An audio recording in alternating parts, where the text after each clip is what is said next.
समस्याओं से इसका निजात नहीं पा सकते। अलग अलग पीड़ा का बयान कर सकते हैं कि रोज समस्या बढ़ रही है, मजदूरी नहीं मिल रही है, काम नहीं मिल रहा है, काम करने पर ठेकेदार और मालिक परेशान कर रहे हैं। तमाम समस्याएं हैं। जहाँ जिस चौक चौराहे पर हम रुकते हैं वहाँ न पानी की व्यवस्था है, न शौचालय की व्यवस्था है। हम यहाँ जुटते क्यों? जुटते हैं दूसरे के लिए, काम करने के लिए, समाज में रोड बनाने के लिए, किसी का मकान बनाने के लिए। लेकिन हमारी हैसियत क्या है?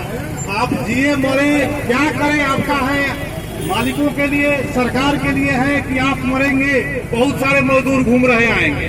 तो मजदूर की हैसियत इस समाज में क्या है? यह विचार करने का समय है। यह नहीं कि कोई साथी बात कर रहा है, कोई मजदूर साथी आपसे बात कर रहा है, लग रहा है कि यही बेकार है। तो बेकार करते करते तो यह हालत आ गई है कि आप पर समस्या बढ़ती जा रही है और उसका निदान नहीं है। मजदूरों के पास सफलता का एक सबसे बड़ा तत्व यह है कि उनकी संख्या बहुत है। देश के स्तर पर देखिए तो 50 करोड़ मजदूर हैं, लेकिन ताकत क्या है? ताकत तभी मिलती है जब वह संगठन में हो, किसी संगठन में हो, किसी न किसी यूनियन में हो। और जब किसी यूनियन में हो तो कागज पर नहीं हो, वहां पर जुटे, विचार विमर्श करें कि हमारा भविष्य क्या होगा, हम रोज जो समस्याएं बढ़ रही है इसका क्या होगा। और मजदूर की मुक्ति, यह मत समझिए कोई पूंजीवादी पार्टी आकर, कोई भाजपा या कांग्रेस आकर या राजद आकर आपको मुक्त कर देगी। वो मालिकों की पार्टी है, उसका फायदा है कि मालिक को कैसे फायदा हो। इसलिए मजदूर का भला, मजदूर को जब तक विचार नहीं करेंगे, मजदूरों की मुक्ति मजदूर वर्ग ही करेगा। और वह सही विचार से, अगर सही दिशा में आप बढ़ रहे हैं, अगर संगठित है, तो रास्ता है कि हम कई मामलों को लेकर सरकार पर भी दबाव डाल सकते हैं और बहुत आगे बढ़ने पर इस व्यवस्था को भी बदल सकते हैं। इसीलिए हम लोग आए हैं, बहुत सारे यूनियन आते हैं। हम आपसे यही अपील करेंगे कि किसी न किसी यूनियन में जरूर रहें, उसके बिना आपकी कोई हैसियत नहीं है। यह मत सोचिए कि हम बिना यूनियन के रहे हमारा समस्या हल हो जाएगा, या फिर यह मत सोचिए कि कहीं यूनियन में नाम लिखा लेंगे और समस्या हल हो जाएगी। नहीं, हमारी ताकत हमारे साथ विमर्श करने में है। हमारी यूनियन की ताकत यही है कि जो भी साथी हैं वो महीने में जो बैठकें होती है उसमें जुटते हैं। वह मजदूरी का मामला हो, किसी सरकार से मामला फंसा हुआ हो या किसी मालिक से मामला फंसा हुआ हो, आप जानते हैं कि जो भी है, जितने भी पेशा के लोग हैं, इतने दुकानें हैं, मालिकों का संघ है, होटल वालों का संघ है, कर्मचारियों का संघ है। क्यों? उनकी जो समस्याएं हैं उस पर वह खुद विचार करते हैं, नीति तय करते हैं, मांगे तय करते हैं कि सरकार के खिलाफ क्या मांग करें और कैसे आगे बढ़े।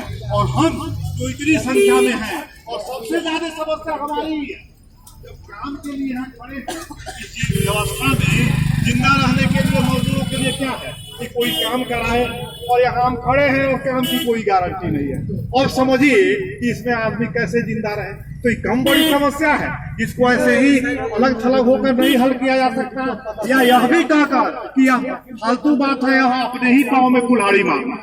इसलिए आप कहीं भी इस बात को विचार कीजिए, हमें संगठित होना है, किसी यूनियन में संगठित होना है, विचार विमर्श करना है और अपनी मांगों को लेकर लड़ाई करना है। यहाँ पर काम की बात, मजदूरी की बात, मजदूरी फंसने का मामला, यह भी यूनियन के बिना आप हल नहीं कर सकते। आप थक हार के बैठ जाएंगे। यह अनुभव है यूनियन के साथियों से, जो यहाँ पर सदस्य भी हैं, उनसे आपका खुद का अनुभव है। आप जानते हैं कोई बड़ी बात नहीं है। उसके बाद भी जो अन्य समस्याएं हैं, जब हम वृद्ध हो जाते हैं, बूढ़े हो जाते हैं, जीवन भर तो समाज के लिए काम किया, उसके बाद कोई जिंदा रहने की गारंटी नहीं है कि आप काम लायक नहीं रहे तो जिस तरह दूध से मक्खी की तरह निकाल कर फेंक दिया जाता है, उसी तरह यह समाज अब काम लायक नहीं रहे तो आप मरिए। तो यह चलने वाली चीज है। जहाँ 50 करोड़ मजदूर हों, वह समाज ऐसे ही चलता रहेगा कि हम मरते रहें, जबकि हमारे बल पर यह समाज खड़ा है। अगर मजदूर काम न करे तो जो ये बिल्डिंगे हैं, जो ये रजाई लटक रहा है, जो ये कपड़ा है, जो घड़ी है, कौन बनाए?